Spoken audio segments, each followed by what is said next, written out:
ناظرین السلام علیکم۔ اس ویڈیو میں اسقاط حمل کے طریقے اور نقصانات کو بیان کریں گے۔ اگر ابھی تک چینل سبسکرائب نہیں کیا تو سبسکرائب کیجئے۔ ناظرین یہ بات اپنے ذہن میں رکھیں، اگر حمل سے عورت کی جان کو خطرہ ہو یا شدید نقصان کا اندیشہ ہو یا حمل سے عورت کا دودھ بند ہو جائے جس سے پہلے بچہ کو نقصان ہو اور کوئی تجربہ کار مستند مسلمان ڈاکٹر اس کی تصدیق کرتا ہے تو اس طرح کی مجبوری کی بنا پر حمل میں روح پڑ جانے سے پہلے جس کی مدت تقریباً 4 ماہ ہے اسے اسقاط کرنے کی گنجائش ہوگی، اور 4 ماہ پورے ہونے پر کسی صورت میں اسقاط حمل جائز نہیں، اور شدید عذر نہ ہو تو پھر حمل کو ساقط کرنا جائز بالکل نہیں بلکہ بڑا گناہ ہے۔ یاد رکھیں حمل ضائع کروانے کے خطرناک نقصانات بھی ہیں۔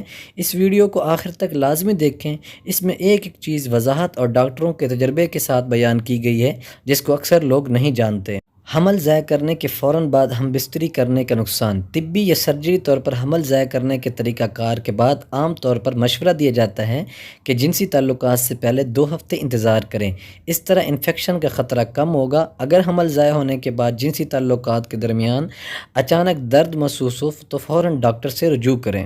اسقاط حمل کا پہلا طریقہ طبی اسقاط حمل۔ اس میں عورت کو بغیر سرجری کے دوا دی جاتی ہے۔ اسے عام طور پر کلینک کے 3 دوروں کی ضرورت ہوتی ہے۔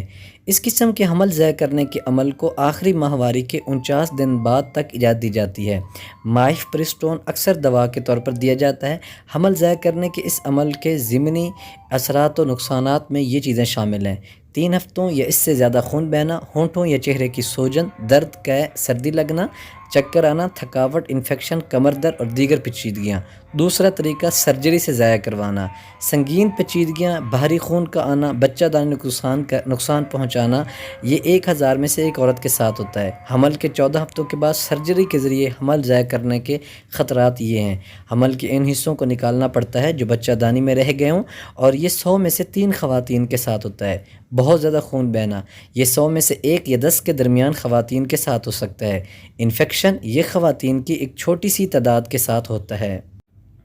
اسقاط حمل کا تیسرا طریقہ، یہ پہلی سہ ماہی میں کیا جاتا ہے۔ ڈاکٹر بچہ دانی کے آخری حصے کو پھیلا دیتا ہے اور بچے کو باہر نکالتا ہے۔ بچہ دانی کی دیواروں کو سکریپ کیا جاتا ہے، یقینی بنایا جا سکے کہ سب کچھ مکمل طور پر ہٹا دیا گیا ہے۔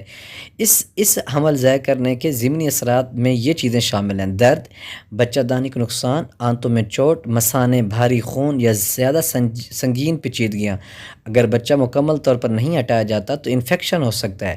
اگرچہ طبی اور جراحی یعنی سرجری دونوں حمل ضائع کروانے کو عام طور پر محفوظ سمجھا جاتا ہے، مگر بعض اوقات سنگین پیچیدگیوں کا باعث بن سکتے ہیں۔ سب سے عام پیچیدگیوں میں سے ایک انفیکشن ہے۔ اس کی علامات تیز بخار اور شدید شرونی درد شامل ہے۔ علاج نہ ہونے کے انفیکشن کے نتیجے میں سوزش کی بیماری ہو سکتی ہے۔ دوسری ممکنہ خطرناک پیچیدگیاں جو عورت حمل ضائع کرنے کے بعد میں تجربہ کر سکتی ہیں وہ یہ ہیں: نامکمل یا ناکام حمل کا ضائع ہونا سنگین طبی پیچیدگیوں کا سبب بن سکتا ہے۔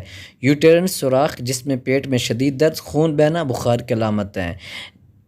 بانجھ پن، بے اولادی، صحت اور آئندہ حمل پر اثر۔ حمل ضائع کرنا چھاتی کے کینسر، ذہنی صحت کے مسائل کے خطرے میں اضافہ نہیں کرتا۔ حمل ضائع کرنا آپ کے حاملہ ہونے اور مستقبل میں معمول کے حامل ہونے کے امکانات کو متاثر نہیں کرے گا۔ اگر بچہ دانی میں انفیکشن ہو جائے تو مستقبل میں حاملہ ہونے کی قابلیت خطرے میں پڑ سکتی ہے۔ انفیکشن آپ کے فیلوپین ٹیوبوں اور بیضہ دانیوں میں پھیل سکتا ہے۔ اس بیماری کو PID کہا جاتا ہے جو بانجھ پن ایکٹوپک حملے کے خطرے کو بڑھا سکتا ہے، لیکن اس مرحلے تک پہنچنے سے پہلے زیادہ تر انفیکشن کا علاج کر دیا جاتا ہے۔ ہمارے چینل فقیر انفو کو سبسکرائب کیجئے۔ السلام علیکم۔